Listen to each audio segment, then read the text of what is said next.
अब हम बात करेंगे कि क्या ग्लोबलाइजेशन ने सच में नेशन स्टेट्स की अथॉरिटी को या पावर को या जो भी आप कहते हो प्रेरोगेटिव को कम कर दिया है। देखिए, ग्लोबलाइजेशन का इम्पैक्ट समझने के लिए जो अथॉरिटी है नेशन स्टेट की, उसे हमें सबसे पहले समझने की ज़रूरत है। ठीक है, तो सबसे पहले तो जो टर्म है नेशन स्टेट और ग्लोबलाइजेशन, उन दोनों को समझते हैं। ठीक है, वॉल्कर कॉनर ने जो टर्म नेशन स्टेट है बताया कि ओरिजिनली इंटेंड करता है पॉलिटिकल यूनिट जहाँ पे बॉर्डर्स कोइंसाइड करते हैं, रफली कोइंसाइड करते हैं टेरिटोरियल डिस्ट्रीब्यूशन ऑफ नेशन के साथ। Today because the confusion between nation state has lost its original meaning and generally represent जितने भी स्टेट होते हैं, उक्रिच बेक कहते हैं कि नेशन स्टेट एक टेरिटोरियल स्टेट है जहाँ पे पावर जो है वो ग्राउंडेड है अटैचमेंट से एक पर्टिकुलर प्लेस में। ठीक है, पावर क्या है? ग्राउंडेड है upon attachment to a particular place, upon control over membership, current legislature, border defence etcetera.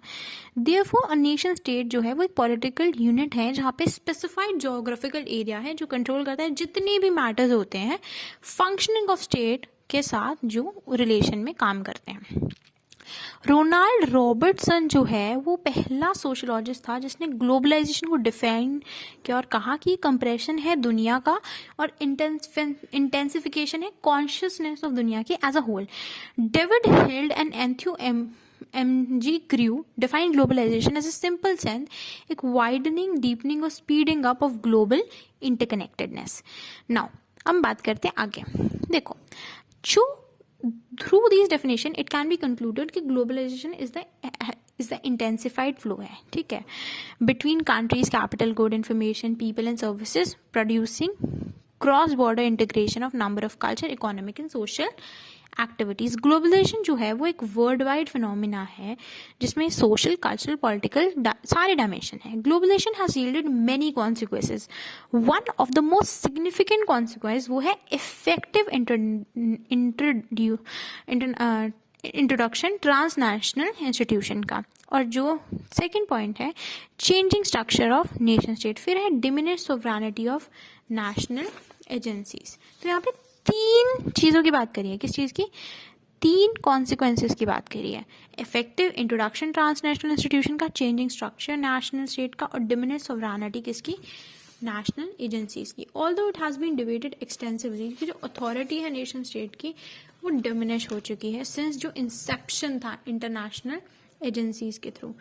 They also exist opposing views stating that nation state continue to be major players in the globalization era. ठीक है, ये क्या चीज exist करती है? Opposing view. There also exist opposing view जो state करता है nation state continue to be the major players globalisation के एरा में। इन दिस रिगार्ड जो रोल है ग्लोबलाइजेशन, जो रोल है नेशन स्टेट का इन द ग्लोबलाइजेशन प्रोसेस, उसने बहुत सारे क्वेश्चंस जो है वो पूछे हैं या फिर बहुत सारे सवाल खड़े कर दिए हैं।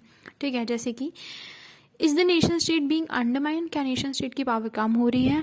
Has it retain it primacy, या फिर वो अपनी प्राइम वैल्यू या प्राइमेसी रिटेन कर रहा है? It is becoming transform in new way, क्या वो अलग अलग तरीके से ट्रांसफॉर्म हो रहा है? इन क्वेश्चंस को एड्रेस करने के लिए हम इसके डिफरेंट पर्सपेक्टिव्स को जानेंगे। ठीक है, जैसे कि स्केप्टिक पर्सपेक्टिव हो गया, हाइपर ग्लोबलिस्टिक पर्सपेक्टिव हो गया, ट्रांसफॉर्मिस्टिक पर्सपेक्टिव हो गया, ठीक है, आइडियल व्यू हो गया, अलग अलग। ठीक है, डिफरेंट पर्सपेक्टिव। जो फर्स्ट पर्सपेक्टिव है हाइपर ग्लोबलिस्ट का, ये पोज करता है कि people as citizens of cosmopolitan world rather than nation state. वो आर्ग्यू करता है कि वर्ल्ड जो है मूव टुवर्ड करता है ग्लोबल गवर्नेंस को, और जो अथॉरिटी होती है नेशन स्टेट को उसकी तरफ जो इवेंचुअली विदर अवे करती है। ठीक है, एंड कॉन्ट्रास्ट सेकेंड पर्सपेक्टिव जो है वो स्केप्टिक्स लेते हैं, आर्ग्यू कि नेशन स्टेट जो है वो कंटिन्यू करता है एक्सर्ट करना किस चीज़ को? डोमिनेंस, और कंटिन्यू करता है मेजर प्लेयर शेप करने में वर्ल्ड पॉलिटिक्स। लास्टली जो ट्रांसफॉर्मिस्टिक व्यू है वो कहता है इन्फॉर्मेशन लेता है दोनों से, हाइपर ग्लोबलिस्टिक और स्केप्टिक से, और असर्ट करता है nation state although continue to exercise the authority in the arena of world politics. However उसकी अथॉरिटी जो है वो अलग अलग फेस ऑफ ग्लोबलाइजेशन में ऑल्टर हो जाती है as the structure of nation state have been transform and they are not what they used to be. तो आपका हाइपर ग्लोबलिस्टिक व्यू कहता है कि people as citizens of cosmopolitan world rather than nation state, argue करते हैं कि world is moving toward global governance and authority of nation state.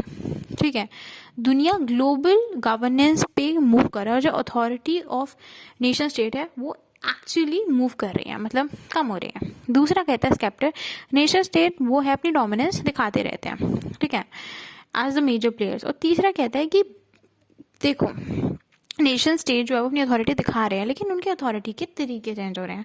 तो तीनों के बिल्कुल अलग अलग ही पर्सपेक्टिव है यहाँ पे, ठीक है।